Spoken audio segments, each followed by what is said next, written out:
soul. I live for you alone. Every breath. Et ton règne est éternel. Et nous te bénissons en toutes choses. Alléluia. Prions ensemble pour la parole ce soir.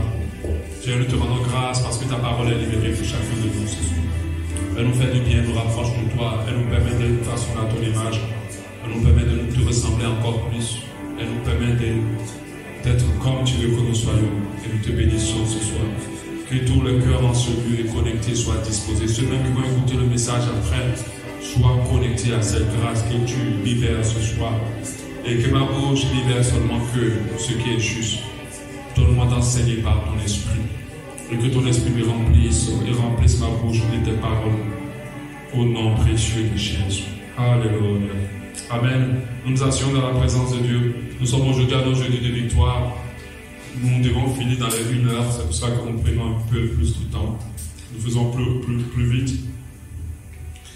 Et nous rendons grâce à Dieu. Nous commençons chaque 17 heures.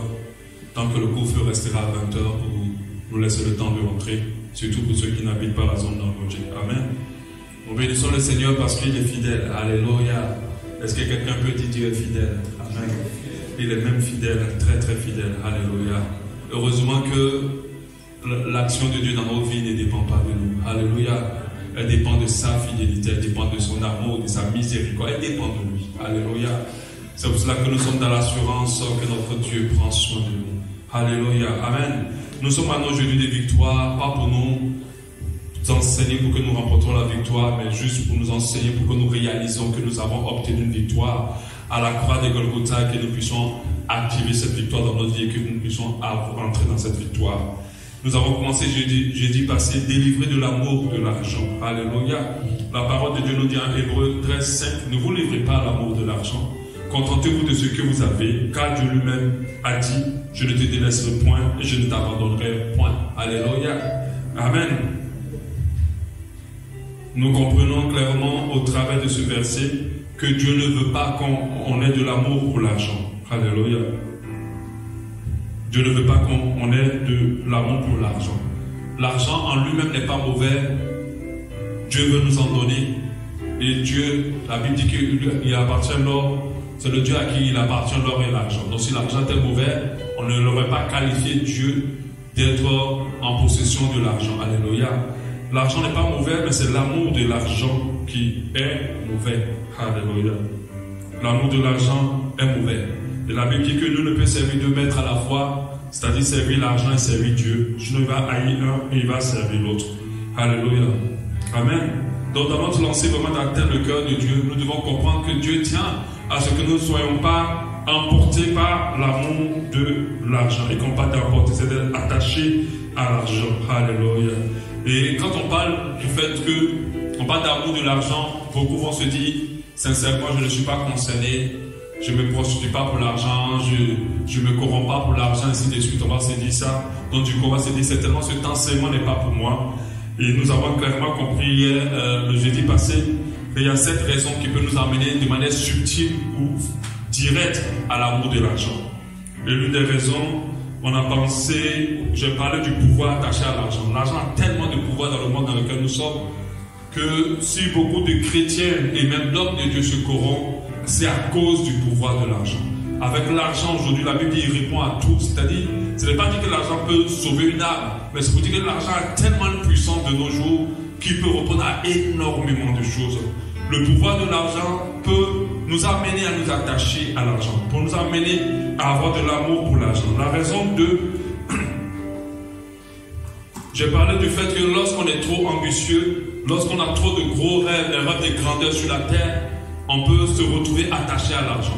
On voit comment beaucoup de personnes sont prêtes à faire des sacrifices importants à cause d'obtenir beaucoup d'argent et à cause des ambitions qu'ils ont dans leur cœur. J'ai parlé aussi de lorsqu'on a trop de charges. Là, c'est la raison. Cette raison, elle est beaucoup appliquée dans la vie de plusieurs personnes.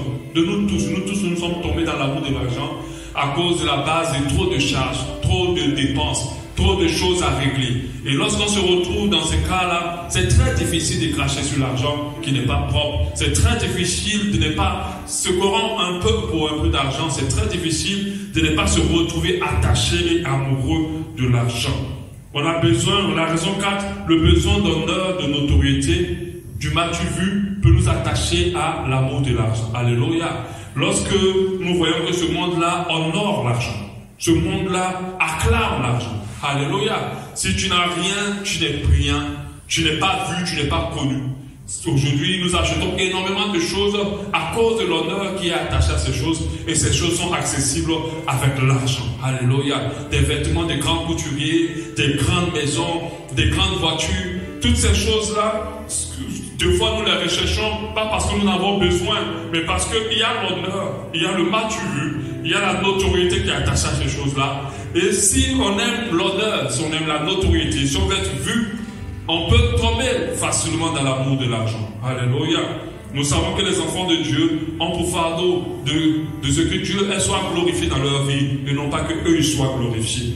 La raison 5, l'amour des choses du monde. Si vous avez les belles choses, le luxe, les bonnes choses, on n'a pas dit que c'est mauvais, mais faisons très attention. Lorsqu'on commence à aimer tout ce qui est contenu dans le monde qui brille, on peut être attaché à l'argent parce que c'est l'argent qui permet d'avoir accès à ces choses-là. Alléluia. Amen. Des beaux bijoux, des belles chaussures, des belles voitures, des maisons, des standing. Je ne sais pas, vraiment plusieurs choses, ces belles choses dans ce monde. Le monde a les beaux téléphones, les beaux restaurants, les beaux vêtements. Voilà. Donc quand on est plus attaché à l'amour des choses du monde, si ces choses ont beaucoup de valeur pour nous, nous pouvons nous retrouver attachés à l'amour de l'argent. Parce que c'est l'argent qui donne accès dans ce monde à ces choses-là. Et la raison 6, j'ai parlé de l'effet qu'a l'argent sur nous. Alléluia. Et j'ai parlé de cet effet-là. Nous tous, on connaît cet effet. Quand tu as de l'argent, tu es plus en paix, tu n'es plus en inquiétude. Il y a de la joie de foi, il y a du bonheur, il y a la grande. Tu vois, des personnes qui disent je suis heureux aujourd'hui, mais ces personnes-là, des fois, le disent quand ils ont beaucoup d'argent. Alléluia. Et nous voyons que beaucoup de personnes, lorsqu'ils n'ont pas assez d'argent, ils ne sont pas très joyeux, c'est très difficile pour eux de sourire. Ils ne sont pas très heureux. Même le simple fait d'attraper des billets, beaucoup de billets dans la main, et qu'on dit c'est pour toi, ça fait un bon effet. Et cet effet-là, il y a plusieurs qui aiment cet effet, et ils peuvent être attachés à l'argent. Et la raison 5, c'est la cupidité, pure et dure, simple et dure plutôt. Il y a des gens qui, de manière naturelle, sont cupides. Ils aiment l'argent plus que toute autre chose. Et ces personnes-là sont attachées à l'amour de l'argent. Et votre 13, 5 nous dit, ne vous livrez pas à l'amour de l'argent, contentez-vous de ce que vous avez. Ne vous livrez pas à l'amour de l'argent, contentez-vous de ce que vous avez. Et dit, car Dieu lui-même a dit, je ne te délaisserai point, et je ne t'abandonnerai point. Ça, c'est une parole que Dieu donne à quelqu'un qui a réalisé l'importance de l'argent et qui s'est attaché à l'argent pour obtenir tout ce qu'il veut. Ça, c'est une parole que Dieu donne à quelqu'un qui a beaucoup de charges. Alléluia. Et cette troisième raison peut nous embarquer tous dans l'amour de l'argent. Peut toucher n'importe qui. Alléluia. N'importe qui dans l'amour de l'argent. Peut embarquer n'importe qui dans l'amour de l'argent. Et je pense que quand Dieu donne cette parole, il cible beaucoup plus cette troisième raison, parce qu'il ajoute, je ne te délaisserai point. Et je ne t'abandonnerai point. Donc, on entend dire que malgré toutes tes charges, fais attention, ne te livre pas à l'amour de l'argent parce que moi, Dieu, je prendrai soin de toi. Alléluia. C'est vrai que je dis que l'argent permet d'avoir accès à tout, mais je crois que Dieu nous donne accès à plus, même des fois sans argent. Alléluia. Quand la Bible dit, venez vous qui n'avez pas d'argent, achetez. La Bible, normalement, on achète avec de l'argent, mais la Bible dit, venez vous qui n'avez pas d'argent, achetez. Donc ça veut dire qu'il y a des choses dont on a accès sans argent. Et ce que nous avons accès par la foi. Parce que cette parole de Hébreux 15, 13, 5 est pour susciter la foi de quelqu'un en Dieu. Pour lui dire, Dieu prendra soin de toi. Si tu ne gardes pas cette foi, tu peux tomber dans l'amour de l'argent. Pourquoi Dieu veut que nous n'ayons pas de l'amour pour l'argent? Pourquoi Dieu veut que nous n'ayons pas de l'amour pour l'argent? Je précise que tout ce que Dieu nous demande comme recommandation ou comme parole à appliquer, c'est pour notre bien. Alléluia. C'est pour notre bien. Nous avons très bien observé et nous avons vu comment l'amour de l'argent a détruit des vies. Alléluia. C'est pour notre bien. Alléluia. C'est pour notre bien. Nous devons le comprendre dès le départ. Que l'argent est bien, mais l'amour de l'argent est dangereux. L'argent est un serviteur et non pas un maître. Il devient maître lorsque nous tombons amoureux de cet argent. Alléluia. En quoi l'amour de l'argent peut être dangereux pour nous? Les conséquences, quelles sont alors les conséquences de l'amour de l'argent? Alléluia. La Bible nous dit en 1 Timothée 6.8, 1 Timothée 6.8, si donc nous avons la nourriture et le vêtement, cela nous suffira. Dieu est en train de dire que si nous mangeons et nous habillons, cela est suffisant. Mais ceux qui veulent s'enrichir, c'est ce que Dieu dit. Parce que il y a avoir l'argent pour ses besoins et puis il y a avoir l'argent pour devenir riche. Ce n'est pas pareil. Alléluia. Il y a avoir de l'argent pour ses besoins et puis il y a avoir de l'argent pour devenir riche. La prospérité de Dieu, que Dieu parle, que je permettais à ce que tu prospères à tout égard, comme l'état de ton âme, ce n'est pas pour te rendre riche. C'est pour que tu ne manques de rien. Ce n'est pas pareil. Aujourd'hui, le monde ne cherche plus l'argent pour ses besoins. Les gens ne cherchent plus l'argent pour leurs besoins. Ils cherchent l'argent pour satisfaire leur convoitise, pour le mal-vu, pour l'orgueil de la vie. Alléluia. Amen. Donc Dieu dit que si tu manges et que tu as des vêtements, cela te suffira. Mais ceux qui veulent s'enrichir tombent dans la tentation. Ceux qui veulent s'enrichir, c'est ceux qui quittent le veulent de chercher l'argent pour leurs besoins, chercher l'argent pour s'occuper de leur famille, chercher l'argent pour les choses dont ils ont besoin. Ceux qui sortent de là, qui cherchent maintenant l'argent pour construire des maisons, pour avoir des voitures d'un certain standing, pour porter des vêtements d'un certain standing, pour montrer la richesse, ces personnes dans la Bible disent qu'ils vont tomber dans la tentation, dans le piège et dans beaucoup de désirs insensés et pernicieux qui plongent les hommes dans la ruine et dans la perdition. Et regardez ce qui dit au verset 4. Car l'amour de l'argent est la racine de tous les maux. L'argent qui repart à tout, Dieu dit que l'argent est maintenant la racine de tous les maux. Donc l'argent qui est presque la solution à tout dans ce monde et en même temps la racine de tous les maux. Et quelques-uns étant possédés par cet amour-là se sont égarés loin de la foi. Elles se sont jetés eux-mêmes dans bien des tourments. Rien qu'avec ce verset qui est tellement vrai, nous voyons déjà que l'amour de l'argent, pas l'argent. À chaque fois que j'ai vu l'argent mauvais, je me suis trompé. C'est l'amour de l'argent. Que l'amour de l'argent est dangereux pour nous. Et la Bible le qualifie comme la racine de tous les maux. Faisons vraiment une bonne distinction. Alléluia. Chercher l'argent pour ses besoins, ce n'est pas la même chose de chercher l'argent pour être riche. Mais dans ce monde, beaucoup cherchent l'argent pour être riche, pour satisfaire leur propre convoitise. Et des convoitises qui n'ont rien à voir, des désirs qui n'ont rien à voir avec les désirs d'enfants qui se préparent pour le retour du Seigneur, de fils de Dieu qui se préparent pour le retour du Seigneur, des désirs qui sont orientés vers amasser des trésors sur la terre, au lieu de se concentrer à amasser des trésors dans le ciel. Alléluia. Et ce qui est dangereux, c'est que beaucoup de chrétiens, beaucoup d'enseignements ne nous conduisent plus à nous contenter. Ça nous amène à chercher des choses pour être vus. Les chantres et les hommes de Dieu, les chrétiens, ne sont plus sobres de âme. Ils paraissent, ils montrent l'argent, ils suscitent le désir de l'amour de l'argent aux gens. Ils font des vacances dans des coins super chers. Il faut que les gens le sachent. Tout ça, c'est l'amour de l'argent. Parce que ces choses-là on les acquiert par l'argent.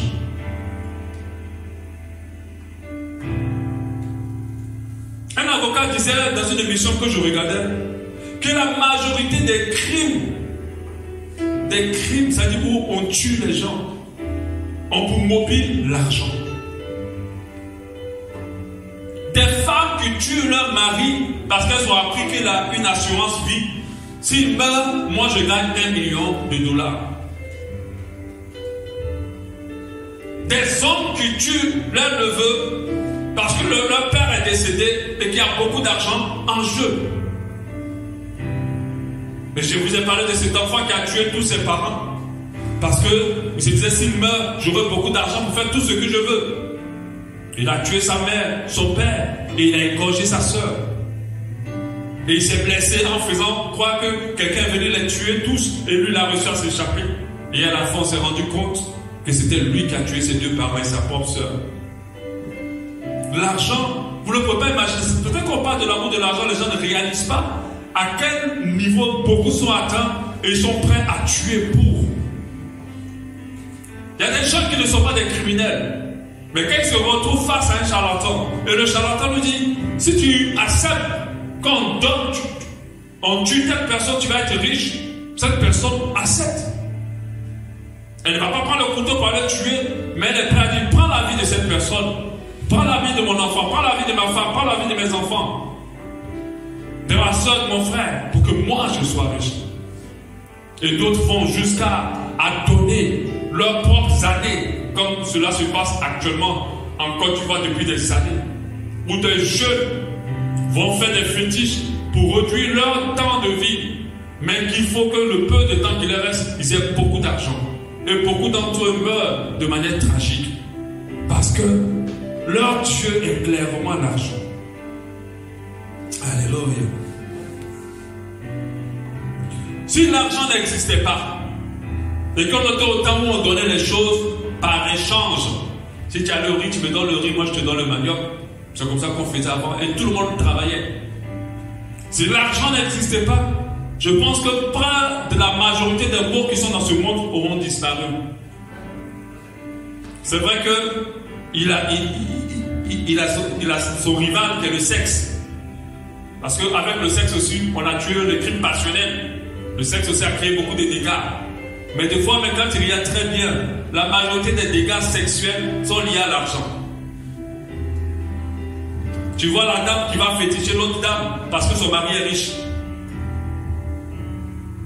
Il y a des hommes qui sont cotisés par plusieurs maîtresses dehors à cause de leur richesse. Amen. Donc sur la base de ce verset, nous comprenons que beaucoup de tourments sont attachés à la vie d'une personne qui s'adonne à l'amour de l'argent. Beaucoup de tourments. Les autres conséquences de l'amour de l'argent. La corruption et la compromission. La corruption et la compromission. Beaucoup d'enfants se sont compromis. On les met à l'église deux fois pour gérer les finances de l'église. Il y a d'autres qui touchent. On les met deux fois dans un boulot où l'argent passe par leurs mains. Il y a d'autres qui touchent.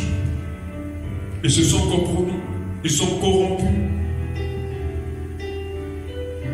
Je vous ai rappelé, je vous ai dit cette histoire où j'étais au Tchad, où j'avais un inspecteur qui était venu faire vérifier les comptes d'une église comme l'Alliance chrétienne, mais ce n'est pas l'Alliance chrétienne là-bas, c'est l'église évangélique. Et pendant qu'il vérifiait les comptes, les gens lui ont fermé la porte, on lui a mis le feu. Et il est mort calciné. Parce que ceux qui géraient l'église avaient détourné des fonds.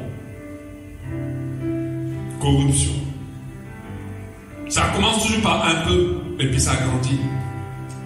À chaque fois que tu es prêt à prendre de l'argent qui n'est pas pour toi, pour satisfaire un besoin personnel, tu es atteint déjà par l'amour de l'argent. Amen. Beaucoup sont devenus corrompus, méchants, mauvais à cause de l'amour de l'argent. Ils n'ont aucune pitié, car ces personnes aiment énormément l'argent. Aucune pitié, corrompus. L'argent qui est là pour aider les pauvres personnes, tu prends, tu dépenses sans pitié. L'argent qui est là pour guérir des malades, pour évacuer des gens à l'étranger pour les soigner, tu dépenses sans pitié. Corruption. La luxure, elle est la débauche. Ça, c'est la deuxième conséquence.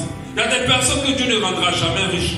Il y a des personnes que Dieu ne permettra jamais qu'ils soient des problèmes d'argent. Parce que lorsqu'ils ont de l'argent, ils sont dans la luxure et dans la débauche. Ils n'ont plus de force pour tenir face à la luxure et la débauche. La luxure et la débauche sont beaucoup alimentées par l'argent, par l'amour de l'argent. Rien qu'avec les chiffres des hommes et des femmes qui se prostituent, nous pouvons comprendre que c'est dangereux, l'amour de l'argent. C'est dangereux. L'amour l'argent peut aller jusqu'à compromettre notre foi. Notre foi. C'est pour ça qu'il faut faire très attention. Notre foi. J'avais prêché sur les appâts du diable pour sortir plusieurs du royaume de Dieu. Et l'un des appâts par excellence, c'est l'amour de l'argent. Pas l'argent, l'amour de l'argent. Parce que si tu n'aimes pas l'argent, l'argent ne peut pas t'attirer. Alléluia. Ça ne peut pas te corrompre.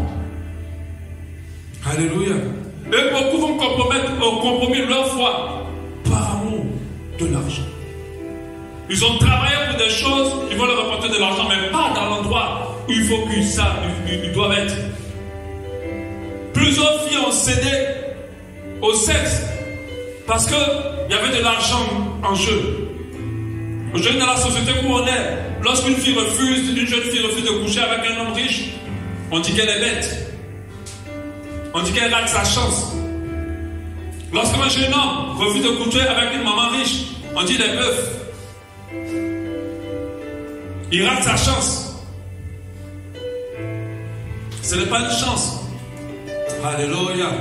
Une chance qui nous emmène en enfer, ce n'est pas une chance. Alléluia. Et vous vous rappelez, j'en parlais, beaucoup de jeunes filles sont mortes dans des voitures de mystiques ou d'occultistes à cause de l'argent. Ma femme m'a parlé, elle dit qu'elle était plus jeune. Elle m'a dit le nom du monsieur, mais je ne vais pas dire. Elle dit qu'en tout cas c'était un grand du pays. Il est venu la garer devant elle, il a ouvert une mallette. Il y avait beaucoup d'argent à l'intérieur. Elle a seulement regardé comme ça, elle est partie. Mais il y a d'autres qui n'auraient même pas besoin de dire ce qu'il veut. Elle aurait déjà tourné pour monter au siège passager. Et c'est comme ça que plusieurs des filles sont mortes, sacrifiées dans les crimes mutuels, encerclées par des serpents dans des chambres d'hôtel, avec des maladies sans origine, à cause de l'amour de l'argent. L'amour de l'argent peut nous envoyer, peut nous faire victimes des pratiques de sorcellerie, d'occultisme, de magie, ainsi de suite, des pactes. Parce que l'argent est un bon moyen de transfert spirituel. D'autres ne savent pas. De fois quand on te tend l'argent comme ça, rassure-toi que la personne qui te tend l'argent te tend de l'argent sain et pur. Toujours encore avec une histoire de ma femme. Elle était partie, elle voulait partir, quelqu'un devait lui donner de l'argent pour acheter un truc pour nos filles. Puis moi je ne sentais pas. La personne voulait juste aider. Puis elle dit non, laisse ça, moi je ne sens pas, pourquoi tu vas lui demander? Mais je n'étais pas trop d'accord. Et puis elle dit mais c'est mon oncle qui va m'aider. Je dis mais vraiment, je ne sens pas. Bon, comme tu sais, c'est pas. Quand elle est partie, la fille elle prend l'argent. Sur la route, elle a failli écraser quelqu'un. Avant même de revenir à la maison, la voiture a dérapé. Heureusement, il y avait un truc de ça qui a bloqué la voiture. Sinon, elle écrasait un enfant. Et elle-même, elle tombait dans le trou. Alléluia. C'était un grand moyen de transfert. Vous savez que quand tu es spirituel, tu comprends que ce n'est pas tout argent qu'il faut prendre. Vous savez pourquoi on prie tout le temps pour sanctifier les offrandes? Parce qu'il y a des biens qui rentrent dans les paniers qui ne sont pas de bonne origine. On peut te donner un billet et puis créer un esprit de sécheresse financière dans ta vie. On peut te donner un billet et puis récupérer une grâce dans ta vie sans que tu le saches. On peut te donner un billet et te transmettre une maladie. Alléluia. C'est ça qu'il est très important pour nous de ne pas aimer l'argent. Lorsqu'on sent que Dieu te dit ne prends pas, il ne faut pas prendre. Il ne faut pas prendre. L'amour de l'argent envoie dans le mensonge et la malhonnêteté. Il y a des gens qui mentent et qui sont malhonnêtes parce qu'ils savent qu'à la clé il y a l'argent. Qui mentent et qui sont malhonnêtes parce qu'à la clé il y a l'argent. L'amour de l'argent peut te faire esclave d'une personne. Parce que la Bible dit que le riche domine sur le pauvre et celui qui emprunte est l'esclave de celui qui prête. Donc la main qui donne devient le maître de celle qui reçoit. Alléluia. C'est pour ça que nous, en tant qu'homme de Dieu, on fait très attention à ne pas prendre de l'argent dans les mains des arbres. Quand une âme dit je veux donner quelque chose, va dans le panier. Parce que dès qu'elle commence à te donner quelque chose, quand une âme commence à prendre soin de toi, c'est fini, tu n'as plus la force de lui enseigner la parole avec justesse. Mais il y a beaucoup qui sont venus à marcher, qui sont partis, parce qu'ils n'ont pas compris ça. Ça ne marche pas ici. C'est pas parce que tu donnes des millions qu'on va te caresser maintenant dans l'essence. Donc ils se disent que parce qu'ils donnent tout ça, ils ont droit à des choses. Ils ont droit à des libertés. Et c'est là que ça cloche. Alléluia. Nous ne sommes esclaves de personne. Nous dépendons de Dieu.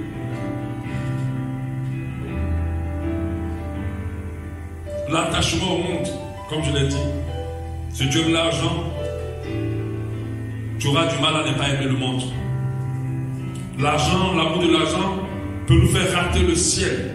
La Bible dit, les cupides n'auront pas accès au ciel. Alléluia. Amen. Donc nous devons comprendre que ça a un vrai impact sur nos vies. On a vu le cas de Géasi, quand j'ai parlé du transfert. Quand Élisée a refusé, Élisée a été ce chef d'armée. Le chef d'armée était guéri.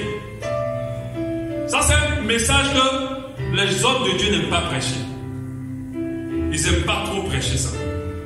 Parce que eux, quand Dieu les utilise pour faire quelque chose dans ta vie, tu les dois.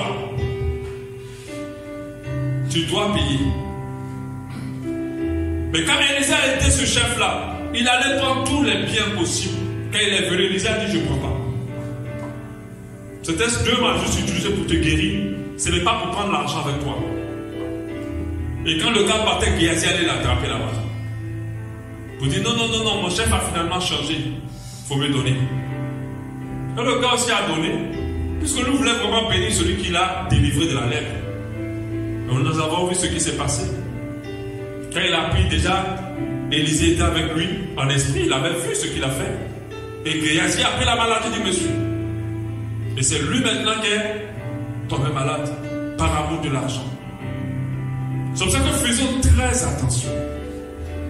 Quand on nous tend de l'argent, rassurons-nous. Moi je dis ici, et des fois les gens ne me comprennent pas quand je le dis des fois. Je dis, moi si tu n'as pas reçu Jésus, ne viens pas s'aimer dans ma vie. Alléluia. On va venir s'aimer dans ma vie. On allait venir s'aimer dans le panier, je ne peux pas refuser. Mais venez me donner à moi, je ne vais pas prendre. Non seulement pour me protéger, et puis en deux de te faire comprendre que mon intérêt pour toi, c'est que toi d'abord tu reçoives Jésus. Ce n'est pas ton argent qui m'intéresse. Et tous les enfants de Dieu doivent atteindre ce niveau-là. Alléluia. Géasi a pris une maladie à cause de l'amour de l'argent. On a vu comment Judas a terminé à cause de l'amour de l'argent. Il était dans la parole. Quand tu aimes l'argent, même la parole de Dieu n'a plus d'effet sur toi. C'est pour ça que vous comprenez les gens qui entendent la parole et l'évangile. On parle de sanctification de plusieurs choses, mais ils sont focus sur ce qu'ils veulent. Ils sont focus. Judas était avec le plus grand enseignant du monde que le monde n'a jamais vu exister. Il n'y a pas quelqu'un qui a atteint le niveau d'enseignement d'onction de Jésus. Judas était là avec lui. C'est même pas dit qu'il a écouté ses cassettes. Il marchait avec lui. Tous les jours, il était avec lui. Mais il n'a pas changé. Son cœur était rempli d'amour de l'argent. Alléluia. Pour terminer, on va voir s'il plaît à Dieu jeudi prochain comment savoir quand on a l'amour de l'argent dans notre cœur. Quels sont les indicateurs? Parce qu'on est dans une phase où il faut s'examiner. Et je disais la dernière fois, le dimanche, quand j'ai prêché sur la sagesse, arrêtons de voir que la source de nos problèmes, c'est ailleurs. Examinons-nous en toutes choses. Ce qui complique notre vie vient de nous. En majorité de nous. Si les événements extérieurs, tu ne peux pas les gérer. Mais si tu gères ta vie, ces événements-là ne te feront pas d'effet.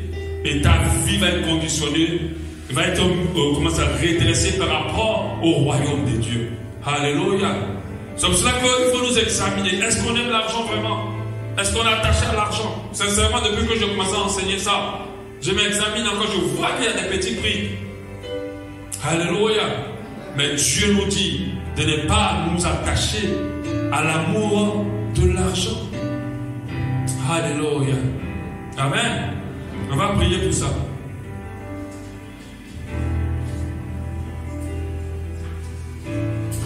Prions pour ça.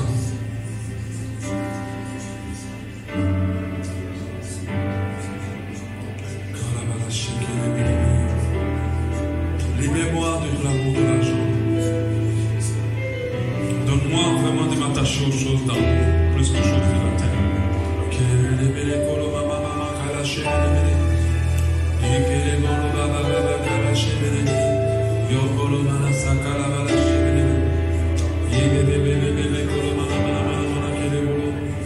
Tu me délivres de cela, tu me permets vraiment de m'attacher aux choses d'amour.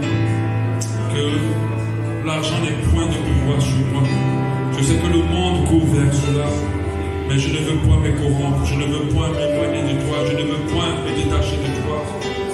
Je ne veux point que la cupidité soit mon partage en quoi que ce soit.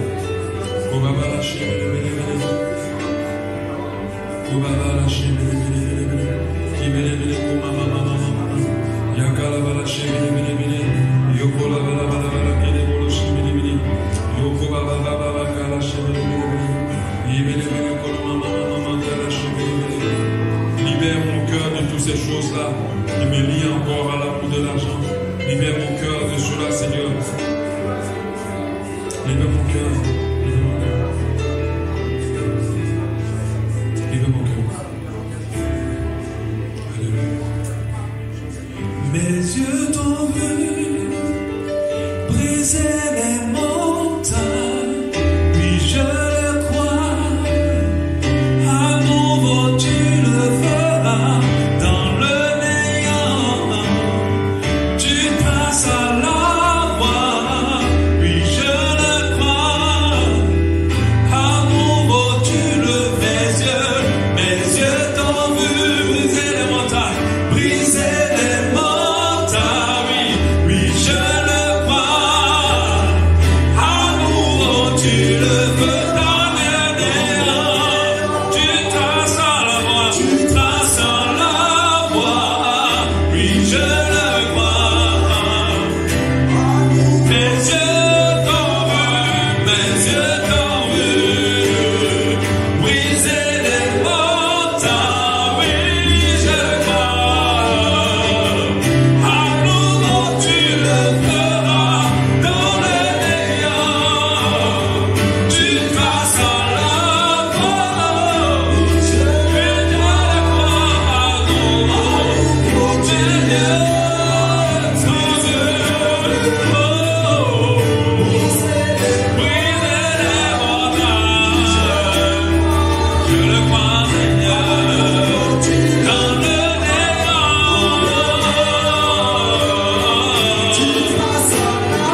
Ce chant rappelle ce verset qu'on a lu.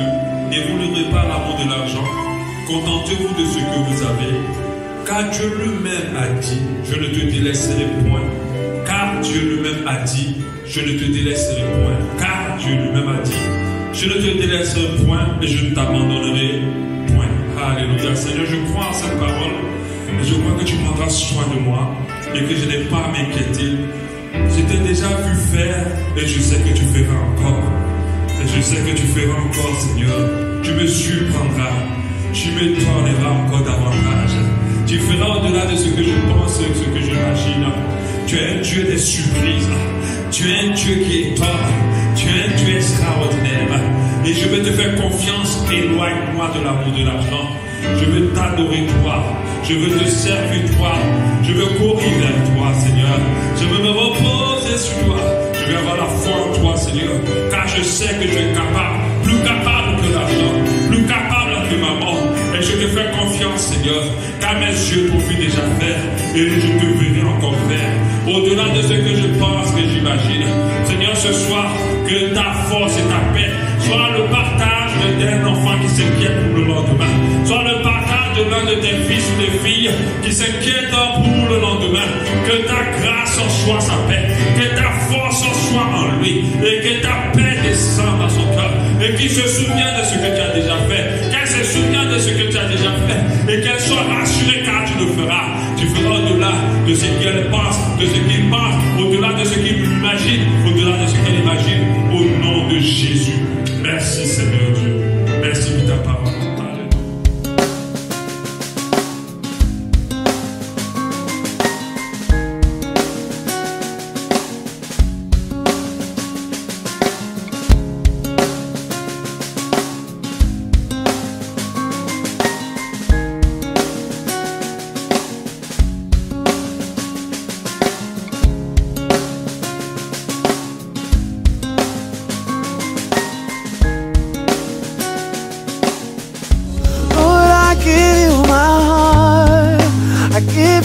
Soul, I live for